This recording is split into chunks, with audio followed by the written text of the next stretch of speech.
Breaking news చూస్తున్నాం. నేడు దేశవ్యాప్తంగా ఓపీ సేవలు నిలిచిపోనున్నాయి.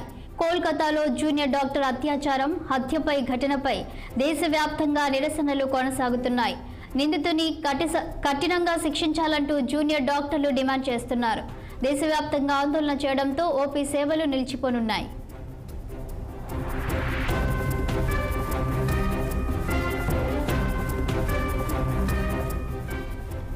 ఇక దీనిపై మరింత సమాచారం మా ప్రతినిధి శ్రీనివాస్ అందిస్తారు.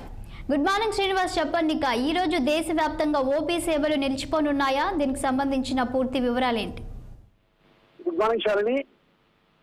కలకత్తాలో ఏదైతే జూనియర్ డాక్టర్ అత్యాచార హత్య ఘటనకు సంబంధించి దేశవ్యాప్తంగా ఇంకా నిరసనలు కొనసాగుతూనే ఉన్నాయి. ఏదైతే ఆ బాధిత జూనియర్ డాక్టర్ కి కుటుంబానికి న్యాయం చేయాలంటూ కూడా దేశవ్యాప్తంగా నిరసనలు కొనసాగడంతో పాటు అదేవిధంగా ప్రభుత్వ ప్రదర్శనలు కూడా చేపడుతున్న పరిస్థితి. గత 5 రోజుల నుండి కూడా దేశవ్యాప్త నిరసనలు అయితే కొనసాగుతున్నాయి. అదేవిధంగా తెలంగాణలో కూడా ఈ జూనియర్ డాక్టర్ల ఆధ్వర్యంలో కూడా ఈ నిరసన కార్యక్రమం కొనసాగుతుందని చెప్పొచ్చు. ఈ క్రమంలో ఏదైతే వెంటనే ఏదైతే నిందితుల్ని కఠినంగా శిక్షించాలి, అదేవిధంగా బాధిత జూనియర్ డాక్టర్ కుటుంబానికి న్యాయం చేయాలని కూడా అంటే డిమాండ్ చేస్తున్న పరిస్థితి. అయితే ఈ క్రమంలో కూడా తాజాగా డెంటల్ విద్యార్థులు కూడా ఈ కొవ్వొత్తి ర్యాలీ కూడా నిర్వహించిన పరిస్థితి. ఏదైతే సికింద్రాబాద్ ఈ నిరసన పరేడ్ మైదానం నుండి ఫ్లాక్టర్ వరకు కూడా పెద్ద ఎత్తున ర్యాలీ కూడా చేపట్టారు. మరొక వైపు ఈ రోజు కూడా ఓపీ సేవలు నిలిచిపోనున్నాయి.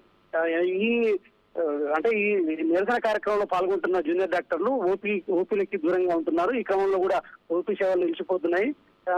అంటే ఈ బాధిత కుటుంబానికి న్యాయం జరిగే వరకు కూడా మేము విధులు నిర్వహించబోమంటూ కూడా వాళ్ళు జూనియర్ డాక్టర్ బ్రీఫ్ తీసుకున్న పరిస్థితుంది. కాబట్టి ఈ రోజు కూడా ఓపీ సేవలు దేశవ్యాప్తంగా నిలిచిపోతున్నాయని చెప్పొచ్చు. ఖచ్చితంగా బాధిత సిబిఐ విచారణ చేపట్టి నిందితుల్ని కఠినంగా శిక్షించాలంటూ కూడా జూనియర్ డాక్టర్లు అయితే దేశవ్యాప్తంగా నిరసన చేస్తున్న పరిస్థితి కనిపిస్తుంది. అయితే శ్రీనివాస్, ఇప్పుడు నిందితులను పోలీసులు పట్టుకున్నారా లేక ఇంకా వెతుకుతున్నారా? ఈ కేసుకు సంబంధించి పోలీసులు ఏం చెప్తున్నారు? ఇప్పటికే కోల్కతా అంటే పశ్చిమ బెంగాల్ ముఖ్యమంత్రి మమతా బెనర్జీ కూడా ఈ కేసు సిబిఐకి అప్పగిస్తున్నట్టు కూడా చెప్పిన పరిస్థితి. ఈ క్రమంలో కూడా అక్కడ ఏదైతే ఆ కళాశాలకు సంబంధించిన వైద్య కళాశాలకు సంబంధించిన ప్రిన్సిపల్ ని కూడా విచారించిన పరిస్థితి. దీనికి సంబంధించి అయితే దర్యాప్తు అయితే కొనసాగుతున్నది. కానీ వెంటనే నిందితుడి ఇప్పటి వరకు ఆచూకీ కూడా దొరకలేదు.